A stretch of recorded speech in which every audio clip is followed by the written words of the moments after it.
Hola, buenas tardes. Bueno, con motivo de la celebración de las jornadas de rehabilitación del patrimonio arquitectónico en el Colegio Oficial de Arquitectos de Tenerife, La Gomera y El Hierro, estamos realizando una serie de conferencias a cargo de profesionales y estudios, tanto de las islas como del resto del panorama nacional, a cargo de invitados de excepción, ¿no? La última de estas conferencias invitadas es la del estudio andaluz, Sol 89, formado por María González y Juanjo López de la Cruz.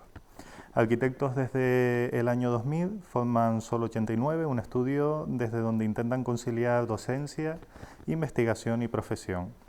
Su obra ha obtenido múltiples reconocimientos nacionales e internacionales, como los primeros premios ACER, A+, ENOR, FAD e Hispalit en España, y los premios Fassa Bortolo, Wiener Berger, Fritz Horger, Philipp Rothgier y 40 under 40 de Italia, Austria, Alemania, Bélgica y Estados Unidos respectivamente. Nominados al Premio Europeo Mies van der Rohe en 2015, han sido finalistas en las Bienales Españolas en 2014 y 2016 y premiados en la de 2022. De Chile en 2017, del País Vasco en 2017 y de Venecia en 2016, formando parte del pabellón español galardonado con el León de Oro. Son profesores asociados del Departamento de Proyectos de la Escuela de Arquitectura de Sevilla desde 2005 y su labor profesional y docente se extiende a la difusión del pensamiento arquitectónico mediante la colaboración habitual con publicaciones especializadas y la escritura de los libros Proyectos Encontrados, de Recolectores Urbanos en 2012, y El Dibujo del Mundo, de Lampreave en 2014. Recientemente han ganado junto a Wood Rock Architects 3 concursos internacionales para construir el Centro de Bienestar de la ciudad de Payu, el Centro de Negocios del puerto de Busan y la Biblioteca Metropolitana de Jinju, todos en Corea del Sur. Bueno, Juanjo, María, bienvenidos y gracias. Bueno, me gustaría comenzar un poco en relación a la temática de las jornadas que nos reúnen y también en vista de vuestra trayectoria, preguntándoles cuál es el proceso que ustedes siguen a la hora de afrontar un nuevo proyecto y en específico de aquellos proyectos que no parten de un vacío, de una tabula rasa, ¿no? Sino que intervienen pues, sobre arquitecturas o contextos preexistentes, ¿no? ¿Cómo se acercan, qué herramientas, qué formas de trabajar llevan a la hora de enfrentarse a una de estas realidades, ¿no? Bueno, Domingo, gracias por recibirnos aquí en vuestro colegio. Bueno, esto es una pregunta que uno va formulando un poco a medida que va trabajando, ¿no? Y se va enfrentando a distintos expedientes, a distintos proyectos, si realmente se encasilla o si tiene una producción concreta respecto a un tema. Y yo creo que nosotros, igual que muchos estudios de nuestra generación, somos un estudio bastante indisciplinado, en el sentido literal de la palabra. No encajamos con ninguna disciplina concreta, es decir, no creemos que seamos especialistas en patrimonio, ni especialistas en un tipo de arquitectura concreta, sino, bueno, intentamos hacer proyectos. Y coherentes con ese espíritu, no establecemos diferencias entre trabajar con preexistencias o trabajar con nueva planta. Entre otras cosas porque creemos, y eso serán de las pocas certezas con las que trabajamos, que no existe la tabula rasa, ¿no? Jamás existe el papel en blanco, siempre hay una traza de la que tirar, una investigación que se puede hacer, una memoria, un recuerdo en el lugar donde vas a trabajar, ya sea el contexto, un edificio concreto, una preexistencia sobre la que intervienes, ya sea un paisaje o ya sea un fragmento urbano, ¿no? Pero en definitiva siempre hay algo con lo que tienes que establecer una cierta relación, ¿no? Bueno, aquí lo han hablado varios de los otros ponentes, siempre hablan eso, de que el contexto siempre está, ¿no? Claro, aunque sea un espacio vacío. Hombre, quizá lo que sí puede diferenciar los proyectos patrimoniales es que si bien nosotros creemos que todo proyecto es una investigación, eso está claro, todo proyecto te tienes que arropar de información de mucha índole, que a veces es muy racional o puede estar muy tabulada, en otros casos es más intuitiva o tiene más que ver con la percepción que tú tengas del contexto.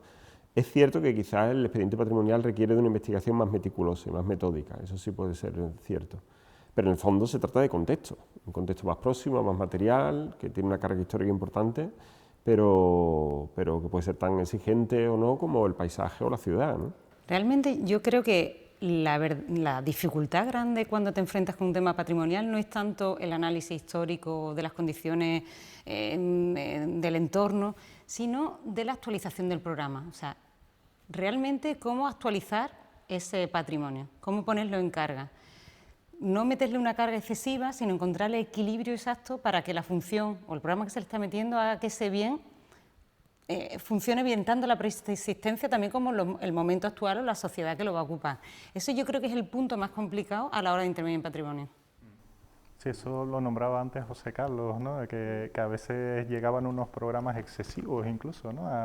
Según que por parte de concursos públicos y demás, para edificaciones que parece que no lo podían contener. Sí, pero también se da lo contrario, ¿no? Que las administraciones algunas veces plantean como programas como bastante vacíos, ¿no? Que centro de interpretación, cosas que ya están demostradas que no ponen en carga un bien, porque les da miedo meter un programa como más comprometido. Entonces, encontrar ese equilibrio entre no pasarte, pero tampoco quedarte en un punto naif en el que como es un bien le tienes tanto respeto que no eres capaz de meterlo en carga como es debido, ese yo creo que es el punto más complicado a la hora de intervenir en patrimonio.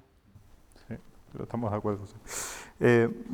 En alguna ocasión habéis comentado que en nuestra profesión hay un poco, digamos en nuestro país sobre todo, lo que sucede en territorios periféricos como Andalucía, Extremadura, Canarias también, difiere un poco de lo que puede pasar en Madrid, Barcelona, País Vasco, ¿no? Lo hacéis sobre todo en referencia a los medios, a presupuestos que se pueden llegar a manejar, ¿no? Que a diferentes incluso a veces esculturas arquitectónicas, pero me interesa especialmente esa diferencia que nombráis entre los mundos del frío y del calor, ¿no? Y cómo afectan a nuestra forma de trabajar a la hora de abordar un proyecto, ¿no? ¿Me podéis extender un poco más esta idea del mundo del frío y del mundo del calor? Bueno, eso siempre hacemos, en el estudio tenemos como una especie de broma, pero en el fondo creemos que es igual, ¿no? Es que nosotros, frente a los países ya no te hablo de Madrid, porque Madrid o dentro de España al final tenemos un clima muy parecido, ¿no? Pero si nos vamos a los países del norte de Europa, al final tienen unos sistemas tecnológicos muy sofisticados, porque realmente es como nosotros nos vestimos, ¿no? Tú te vas al norte de Europa y tú llevas una camisa, la gente lleva una camisa de mangas cortas y encima un plumas buenísimo que te lo quitas y está en más corta. Y nosotros aquí funcionamos, pues por la mañana salgo con la rebequita, el jersey, el chaquetón, a media mañana me quito el chaquetón, me quedo con la rebequita, por la tarde me quito la camisa, funcionamos por capas, ¿no? Entonces nuestra arquitectura es igual, nuestra arquitectura es por capa, no es una cuestión que se resuelve en una fachada, sino que se resuelve en los espacios intermedios, en los zaguanes, en los patios, que nos dan esa posibilidad de irnos adaptando al clima, ¿no? Esa cosa como por capa, igual que nuestra ventana no es único muro cortina, sino tiene contraventana, mallorquina, persiana, vamos subiendo y bajando y a lo largo del día va haciendo que el intercambio con la atmósfera sea como más gradual, no estás dentro o fuera. Y ese siempre decimos que es eso, que tiene que ver con la forma que nos vestimos, por lo menos en Sevilla, ¿eh? En Sevilla salimos con muchas capas puestas que los vamos, yo supongo que aquí igual, ¿no? Si subes a la laguna te quitas 4 capas, te pones 4, ¿no? Y se te queda aquí. Si subes a la laguna siempre te pones capas, yo creo que en la laguna el problema es contrario, sí. Bueno, es simplemente el reconocimiento de un hecho evidente que tiene que ver con el dinero, lo posible de un sitio y otro, que también se traduce en que en unos casos a lo mejor la arquitectura tiene una prestancia mayor como construcción, en otros casos la calle se vive más y por lo tanto hay un intercambio entre lo público y lo privado más intenso. En fin, no me parece que sea un asunto de evaluar qué situación es mejor, simplemente me parece evidente que es distinto, ¿no? Y en el mundo contemporáneo donde todo se iguala, yo creo que también es reconocible, ¿eh? Existe una cierta uniformidad, ¿no? Que uno puede reconocer cuando viaja, pero sigue habiendo un acento local que al final hace que ciertas arquitecturas, bueno, pues se reconozcan mejor en los lugares donde se implantan y son diferenciables, ¿no? Entre unas y otras. Seguramente al menos son las que a nosotros más nos interesan, ¿no? Cuando vemos soluciones que son estandarizables o que se pueden generalizar para un contexto u otro, nos parece que hay una pérdida en la intensidad. Eso sí que es un asunto patrimonial, sin duda, ¿no? Sí, aquí, un poco llevándolo a esa parte más de la construcción, siempre ha habido una queja desde los técnicos de aquí de las islas que parece que nos están aplicando normativas que vienen de norte de Europa. Y no tiene mucho sentido aquí esos niveles de aislamiento, por ejemplo, en carpinterías y de estanque. Completamente. Sorprendente, sí. O sea, para bien de todos nosotros eso se está revirtiendo. Yo creo que esta crisis que hay con el gas también está haciendo que se piense otra vez que los sistemas pasivos sean cuantificables a la hora de meterlos en los programas que te dan un dato y te dice usted no está cumpliendo tantos parámetros, porque nosotros tenemos valores intangibles que hasta ahora no no son cuantificables. Como no son cuantificables, para este tipo de normativas no existen. Y realmente, al final, cualitativamente, no es una cuestión de cantidad, es de calidad, ¿no? Y nosotros, una ventilación cruzada te resuelve mejor la temperatura que tener toda la casa todo el día refrigerada, ¿no? Claro, claro, cierto. Bueno, por continuar, bueno, tal como leí antes en vuestro currículum, vuestro trabajo ha sido, digamos que casi constantemente reconocido a través de nominaciones y premios, como en los colegios de arquitectos de Sevilla y Huelva, el ASER, A+, los FAD, Mies van der Rohe, Bienales, ¿no? España, Chile, Venecia. ¿Todo este reconocimiento ha tenido algún tipo de efecto sobre vuestra manera de trabajar? ¿Os han, digamos, una pregunta que le he hecho a otros compañeros, de cara, por ejemplo, a las administraciones, habéis ganado como quizás un respeto mayor, una facilidad mayor para tratar con ellos? ¿Hay algún traslado de tener estos premios, estas nominaciones en la vida laboral? Hay consecuencias, pero yo creo que más de puertas hacia adentro del estudio que de puertas hacia afuera. Es decir, yo creo que un premio es una honra, desde luego, y una alegría. En algunos casos no deja de ser más que algo simbólico, pero también se convierte en una responsabilidad. Es decir, uno de alguna manera se convierte ya en esclavo de su pasado, y es como los cineastas, ¿no? Que de repente hacen una película que tiene un reconocimiento crítico y todo el mundo está esperando que salga la siguiente película, ¿no? Y nosotros nos lo tomamos así, es decir, como un compromiso que se ve acrecentado cuando sientes el calor de gente que admiras mucho, ¿no? Cuando te da un premio un arquitecto que para ti fue fundamental cuando estudiaste, realmente es como un pequeño sueño cumplido, ¿no? No deja de tener muchas más consecuencias. Paradójicamente diría incluso que ciertas trayectorias ligadas a este tipo de acontecimientos pueden resultar hasta sospechosas, para según qué sector de la sociedad, como si formaras parte de una especie de élite cultural que no es capaz de arremangarse y de meterse en el barro, cuando nosotros defendemos todo lo contrario, que los modestos logros que podamos haber conseguido se sustentan precisamente en una arquitectura muy ligada a la tierra y al compromiso con presupuestos siempre muy ajustados y con situaciones muy reales, ¿no? Muy ambiciosas, si quieres, lo conceptual, pero muy reales en cuanto al terreno de juego, ¿no? No debería haber esa diferencia, pero no hemos notado una repercusión. Yo creo que incluso en algunos casos en el día a día tiene consecuencias negativas. Sí, por ejemplo, yo soy de un pueblo, ¿no? Y la gente me encuentra y me dice, oye, no te he encargado mi casa porque, claro, tú ya cobrarás muchísimo. Entonces, y tú dices, no, pero tiene Llámame, por consecuencias favor. negativas. Pero, ¿sabes qué pasa? Que volvemos un poco al asunto periférico. Nosotros, Sevilla no se puede considerar que sea una periferia aislada, pero desde luego permanece por una cierta tangencia del país, ¿no? Como vosotros también. Nosotros proveníamos de familias que nada tenían que ver con la arquitectura. Necesitamos de alguna manera, por un lado, sacar la cabeza, ¿no? Señalarnos, pero por otro lado te voy a decir una cosa, contrastar también lo que hacíamos. Es decir, no medirnos solamente con una distancia local, sino decir, lo que estamos haciendo es equiparable, es homologable a un discurso de una arquitectura de nivel nacional o de nivel internacional incluso. Bueno, yo creo que eso sí es interesante. Por otra parte, también creo que las generaciones que han venido después de nosotros y que tienen mucho más asumido que el terreno de juego global, por una pura cuestión de necesidad, porque hay que moverse para conseguir trabajo, lo tienen más asumido. Hay que salir, hay que enfrentarse en el mejor sentido, hay que comparar lo que haces con lo que hacen otros. Bueno, hemos ganado mucho porque también hemos perdido mucho. Eso es tal cual, ¿no? No nos ha supuesto nada que haya cambiado nuestro rumbo de ver la arquitectura, si acaso esto que te digo de asumir una cierta responsabilidad por seguir intentando hacerlo bien y ya está. Sí, un poco tirando esa idea de lo global, y ya también, porque me ha llamado mucho la atención, porque está pasando también con varios estudios de aquí, ¿qué está sucediendo en Corea? ¿Por qué está siendo tan atractiva para estudios españoles? Bueno, ¿y por qué les resultamos tan atractivos para ser de repente, ¿no? Pues como el binomio es coreano y español, es decir, esos son los dos factores de esta fórmula, hay que explicar los dos, y los dos tienen una explicación racional. Corea está viviendo un momento donde consolidó su democracia relativamente hace poco, en los años 90. Bueno, ellos sabes que tuvieron aquella guerra civil tan destructiva en los años 50, después hay una cierta vigilancia norteamericana y una serie de gobiernos que siempre tienen una tendencia autoritaria, muy ligados al mundo militar, y no es hasta los 90 que realmente consolidan su democracia. Ese es un factor. A eso se une un crecimiento tecnológico tremendo que hace que desde una economía mediana sea una economía muy potente. Y a eso se une que todavía, y este es un dato que a nosotros nos afecta mucho, creen en los arquitectos. Y eso supone también, como última consecuencia de estos tres factores, una democracia asentada, una economía pujante y una cierta confianza todavía en el mundo técnico y cultural, que siguen sacando concursos abiertos con intervención de jurados y de ideas, donde los honorarios de los arquitectos no influyen en absoluto en la adjudicación. Ni la experiencia previa. Ni la experiencia previa. O sea, en esto que le llaman, esa falacia que le llaman aquí la solvencia, ¿no? Que es un absurdo, y que hay que decirlo así, ¿no? Es mentira, no se demuestra que tú seas un buen arquitecto porque hayas hecho muchos edificios iguales al que vas a hacer. Bueno, pues eso en Corea no es así aún, me temo que llegará, y llegan a extremos, bueno, pues tan saludables como, por ejemplo, las deliberaciones de los jurados de los concursos se emiten en tiempo real por YouTube, con lo cual se convierte en un sitio, bueno, pues donde cuando surge un programa que apetece hacer y tienes la oportunidad, evidentemente, de tener algún socio o alguien con el que puedas caminar juntos, porque si no es un sitio pues, muy inaccesible por el idioma y por la cultura, apetece hacer cosas.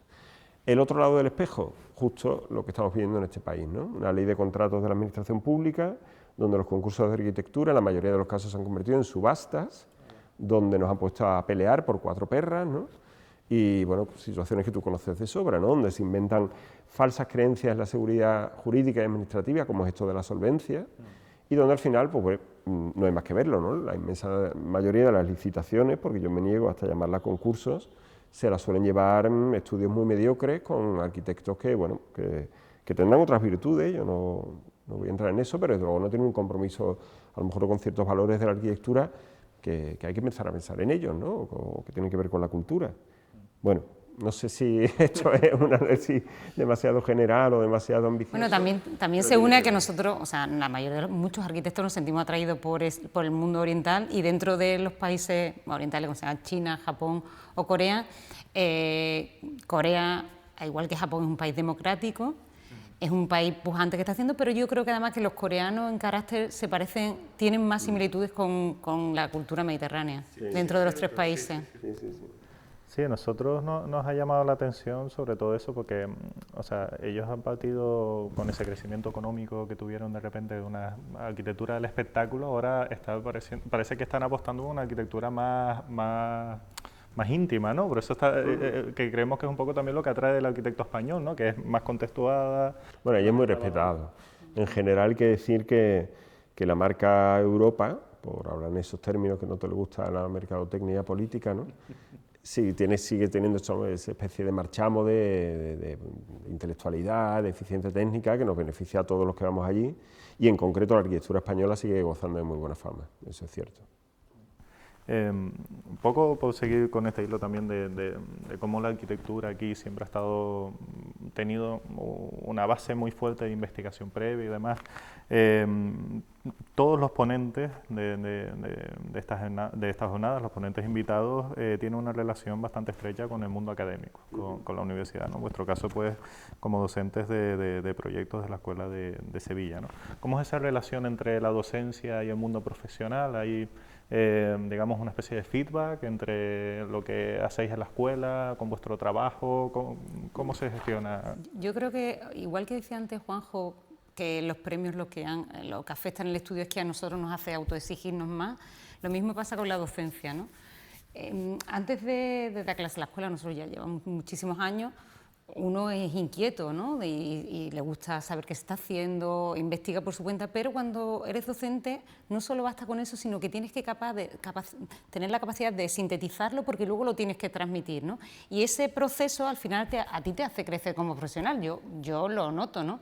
Y por otro lado, yo creo que es necesaria la figura en las escuelas, esto ya es como del arquitecto que está trabajando y ejerciendo la profesión fuera, que está en extinción. Yo creo que también lo noto en los alumnos valoran también ese contacto. O sea, es una queja que a mí me ha llegado de varios profesores, digamos, más históricos de la escuela que tenemos. Tenemos 2 escuelas en Canarias, una privada, la europea, otra en Las Palmas. Y sobre todo con el profesorado joven, que tienen a la NECA esta, que parece que es el demonio, ¿no? Encima, exigiendo, no sé qué. Parece que les están forzando a no poder tener carrera profesional fuera de la escuela, sino son principalmente docentes que enseñan arquitectura, pero no, casi que les están prohibiendo tener una carrera profesional. Entonces, claro, sobre todo de los que tienen la cátedra ya, que llevan años, ven que eso va en detrimento a la profesión, y es verdad que nuestra profesión, yo entiendo que no puede dejar de tener docentes que hayan trabajado en arquitectura, porque si no es imposible. Si ya los jóvenes, muchos estamos muy separados de lo que es la construcción en sí, porque no hemos tenido casi acceso a obra, si nuestros profesores tampoco, ya empieza como a desvirtuarse demasiado, ¿no? Me parece que vamos a hacer otra carrera, ya no da tanto pie a arquitectura, ¿no? O sea, no sé cómo... Bueno, y de nuevo es la forma de contrastar lo que piensan, ¿no? Es decir, la obra, nosotros creemos que en la universidad caben las dos figuras, ¿eh? La del académico puro, más ligado a la teoría, a la especulación intelectual, y la del arquitecto que pone en práctica sus ideas a través de las obras. Es decir, no creemos que solamente por ser una carrera muy ligada a la práctica tenga que haber arquitectos que construyan, eso por supuesto. Pero desde luego nos parece lo segundo fundamental, ¿no? No por contrastar. Sí, yo tampoco elimino una... Intentando diluir esa falsa creencia de que hay como una especie de límite, que es lo académico y la calle. Porque si precisamente nosotros intentamos mantener como esas tres patas, ¿no? De la investigación, la docencia y la profesión, es porque creemos firmemente que esa es una falsa frontera que les interesa mantener a algunos por cuestiones profesionales, que no quiere que haya injerencias desde lo académico a lo profesional, y lo contrario, gente de la universidad que no quiere que gente que también trabaja en la calle entre dentro, ¿no? Pero es una falsa frontera, porque en el fondo, como decía Belmonte, ¿no? Se torea como se es, tú eres el que eres, y dando clase, construyendo o escribiendo, en el fondo tus pensamientos y tus preocupaciones son los mismos, lo único que sucede es que se expresa con formatos distintos, un lápiz, pues, una tiza o un ladrillo, ¿no? No, y sobre todo, es verdad que toda arquitectura no es un proyecto de investigación, ¿no? Pero hay arquitectura que son proyectos de investigación, y la universidad hasta ahora afortunadamente parece que están cambiando los criterios, pero no valoraba una obra de arquitectura como proyecto de investigación.